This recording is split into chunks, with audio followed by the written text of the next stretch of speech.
খবর পড়ছি সুস্মিতা সেন। প্রথমে বিশেষ খবর। জম্মু কাশ্মীরের অনন্তনাগ জেলার পহেলগাঁওয়ে জঙ্গি হামলার প্রেক্ষিতে প্রধানমন্ত্রী সৌদি আরব সফর কাটছাঁট করে সকালে দেশে ফিরছেন। পহেলগাঁওয়ে জঙ্গি হামলায় হতাহতের সংখ্যা আনুষ্ঠানিকভাবে জানানো না হলেও ২৬ জনের মৃত্যুর খবর পাওয়া যাচ্ছে, আহত বেশ কয়েকজন।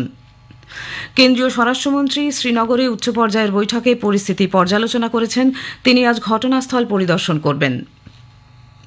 মার্কিন প্রেসিডেন্ট, রুশ রাষ্ট্রপতি সহ বিশ্ব নেতৃবৃন্দ এই ঘটনায় তীব্র নিন্দা করেছেন। প্রধানমন্ত্রীর সৌদি আরবে দ্বিপাক্ষিক সহযোগিতার ক্ষেত্রে দুটির মধ্যে 4টি গুরুত্বপূর্ণ চুক্তি স্বাক্ষরিত হয়েছে। মার্কিন ভাইস প্রেসিডেন্ট জেডি ভান্স বলেছেন, ভারত ও আমেরিকার মধ্যে অভিন্ন বাণিজ্য সম্পর্কের উপর শতাব্দীর ভবিষ্যৎ নির্ভর করছে। দুদিন কেটে গেলেও কলকাতার এসএসসি ভবনের সামনে চাকরিহারাদের বিক্ষোভ অব্যাহত।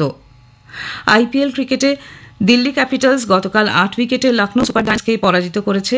হায়দ্রাবাদে আজকের ম্যাচে সানরাইজার্স হায়দ্রাবাদ খেলবে মুম্বাই ইন্ডিয়ান্সের বিরুদ্ধে। আসছি বিস্তারিত খবরে। জম্মু ও কাশ্মীরের পহেলগাঁওয়ে পর্যটকদের ওপর গতকালের জঙ্গি হামলার প্রেক্ষিতে প্রধানমন্ত্রী নরেন্দ্র মোদী তাঁর সৌদি আরব সফর কাটছাঁট করে আজ সকালেই দেশে ফিরছেন। সেখানে সরকারি নৈশভোজে তিনি যোগ দেননি। উল্লেখ্য, প্রধানমন্ত্রীর আজ রাতে দেশে ফেরার কথা ছিল। শ্রীনগর সদর দপ্তর থেকে প্রায় 85 কিলোমিটার দূরে অনন্তনাগ জেলার পহেলগাঁওয়ের বৈসারন বনাঞ্চলে এই হামলার ঘটনায় নিহত ও আহতদের সঠিক সংখ্যা এখনও নিশ্চিত করা হয়নি। তবে বরিষ্ঠ সরকারি আধিকারিকের সূত্রে জানা গেছে, জঙ্গি হামলায় মৃত্যু হয়েছে 2 বিদেশি নাগরিক ও 2 স্থানীয় সহ 26 জনের। অন্যদিকে জম্মু ও কাশ্মীরের মুখ্যমন্ত্রী ওমর আবদুল্লাহ বলেছেন, মৃতের সংখ্যা এখনও নিশ্চিত করার কাজ চলছে। পরিস্থিতি স্পষ্ট হওয়ার সঙ্গে সঙ্গে আনুষ্ঠানিকভাবে তা জানানো হবে। আহতদের জেলা চিকিৎসা কেন্দ্রে ভর্তি করা হয়েছে। জম্মু ও কাশ্মীরের উপরাজ্যপাল মনোজ সিনহা জানিয়েছেন, জঙ্গিদের খোঁজে সেনা ও জম্মু কাশ্মীর পুলিশ যৌথভাবে তল্লাশি অভিযান চালাচ্ছে। জম্মু কাশ্মীর জুড়ে নিরাপত্তার ব্যবস্থা জোরদার করা হয়েছে। জম্মু কাশ্মীর সরকার পর্যটকদের খোঁজখবর নেওয়ার জন্য শ্রীনগর ও অনন্তনাগে 24 ঘণ্টার জরুরি সহায়তা কেন্দ্র চালু করেছে। শ্রীনগরে এমার্জেন্সি কন্ট্রোল রুমের নম্বর হল 0194-245-7543 ও 0194-248-3651।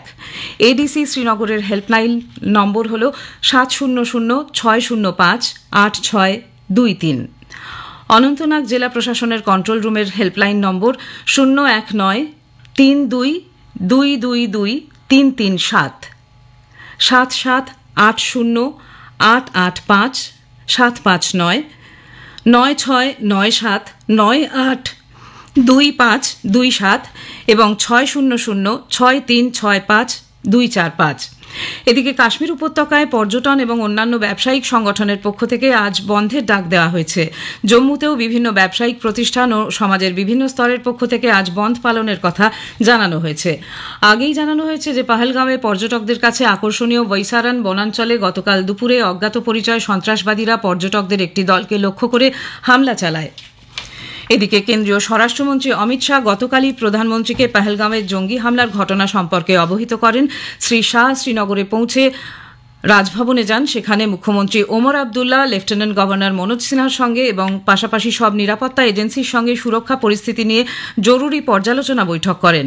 ভিডিও কনফারেন্সিং এর মাধ্যমে শ্রী শাহ সংশ্লিষ্ট আধিকারিকদের সঙ্গেও এই ঘটনা নিয়ে বৈঠক করেছেন। পর্যটকদের উপর জঙ্গি হামলার ঘটনায় তীব্র ক্ষোভ প্রকাশ করে অমিত শাহ বলেছেন, সন্ত্রাসবাদের এই জঘন্য ঘটনায় জড়িতরা কোনোভাবেই রেহাই পাবে না। স্বরাষ্ট্রমন্ত্রী আজ জম্মু কাশ্মীরের উপরাজ্যপাল মনোজ সিনহাকে সঙ্গে নিয়ে অনন্তনাগের বৈসারনে জঙ্গি হামলার ঘটনাস্থল পরিদর্শন করবেন এবং কথা বলবেন প্রত্যক্ষদর্শীদের সঙ্গে। তিনি চিকিৎসাধীন আহতদের দেখতে হাসপাতালে যাবেন বলে জানা গেছে।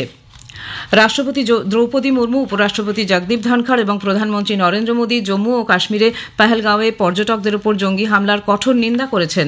একে মর্মান্তিক এবং বেদনাদায়ক বলে অভিহিত করে রাষ্ট্রপতি বলেন, এই কাপুরুষোচিত এবং অমানবিক কাজ দ্ব্যর্থহীনভাবে নিন্দাযোগ্য। নিরীহ নাগরিকদের উপর আক্রমণ অত্যন্ত ভয়াবহ এবং ক্ষমার অযোগ্য। নিহতদের পরিবারবর্গের প্রতি রাষ্ট্রপতি সমবেদনা জানিয়েছেন এবং আহতদের দ্রুত আরোগ্য কামনা করেছেন। উপরাষ্ট্রপতি জগদীপ ধনখড় এই বর্বরোচিত ঘটনার তীব্র নিন্দা করেছেন। প্রধানমন্ত্রী নরেন্দ্র মোদী বলেছেন, এই জঘন্য কাজের পিছনে যারা রয়েছে তাদের কোনোভাবেই রেহাই দেওয়া হবে না। তাদের অশুভ উদ্দেশ্য কখনোই সফল হবে না বলে প্রধানমন্ত্রী তার সোশ্যাল মিডিয়ার একটি পোস্টে মন্তব্য করেছেন। শ্রী মোদী বলেছেন যে ক্ষতিগ্রস্তদের সম্ভাব্য সব রকম সহায়তা দেওয়া হচ্ছে।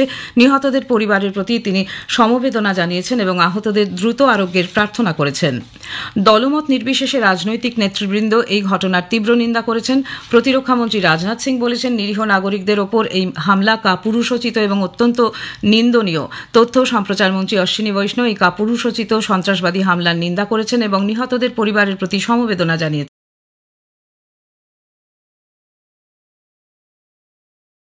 জানিয়েছেন। ট্রু সোশ্যালে এই ঘটনাকে তিনি গভীর উদ্বেগের বলে আখ্যা দিয়েছেন। বলেছেন, সন্ত্রাসবাদের বিরুদ্ধে লড়াইয়ে আমেরিকা দৃঢ়ভাবে ভারতের পাশে রয়েছে। ভারত সফররত মার্কিন যুক্তরাষ্ট্রের উপরাষ্ট্রপতি জেডি ভ্যান্স পাহেলগামের জঙ্গি হামলায় নিহতদের প্রতি সমবেদনা জানিয়েছেন। তিনি আরও বলেছেন, তাদের চিন্তা ও প্রার্থনা হামলায় ক্ষতিগ্রস্তদের সঙ্গে রয়েছে। রাশিয়ার রাষ্ট্রপতি ভ্লাদিমির পুতিন জম্মু ও কাশ্মীরের পাহেলগাঁওয়ে জঙ্গি হামলায় রাষ্ট্রপতি দ্রৌপদী মুর্মু ও প্রধানমন্ত্রী নরেন্দ্র মোদীর কাছে গভীর শোক প্রকাশ করেছেন।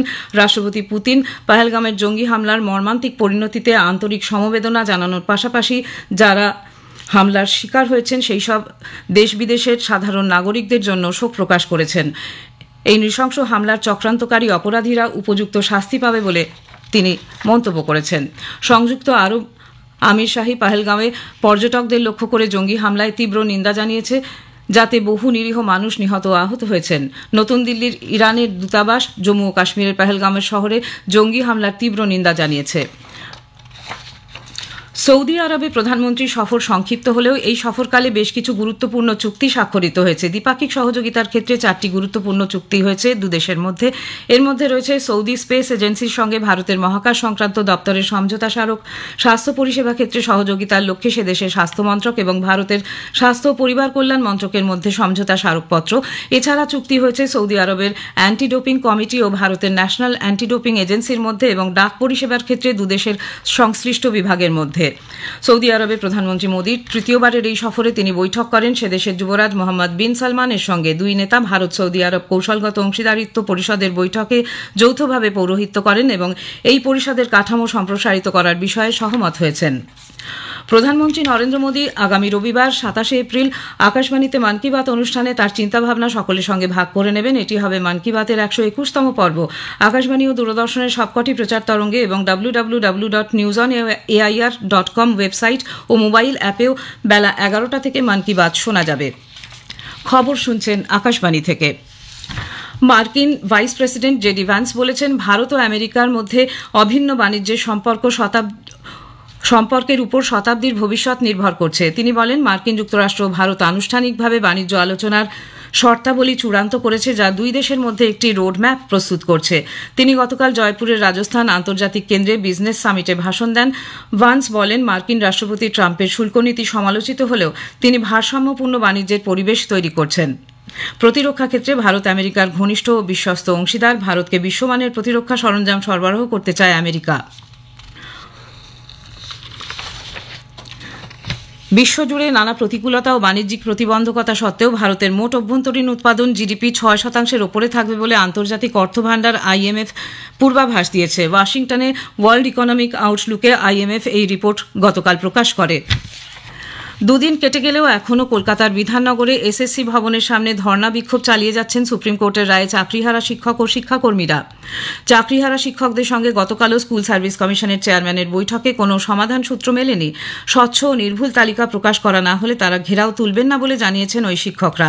শিক্ষামন্ত্রী ব্রাত্য বসুর সঙ্গে দেখা করে যোগ্য অযোগ্যদের নির্ভুল তালিকা এবং ওএমআর শিটের মিরর ইমেজ প্রকাশ করার দাবি জানাবেন আন্দোলনকারীরা।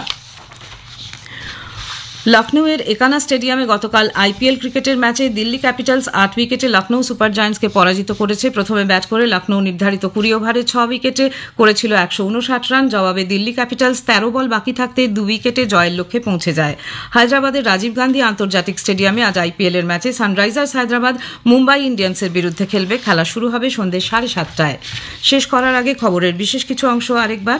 জম্মু কাশ্মীরের অনন্তনাগ জেলার পাহেলগাঁওয়ে জঙ্গি হামলার প্রেক্ষিতে প্রধানমন্ত্রী সৌদি আরব সফর কাটছাট করে আজ সকালেই দেশে ফিরছেন।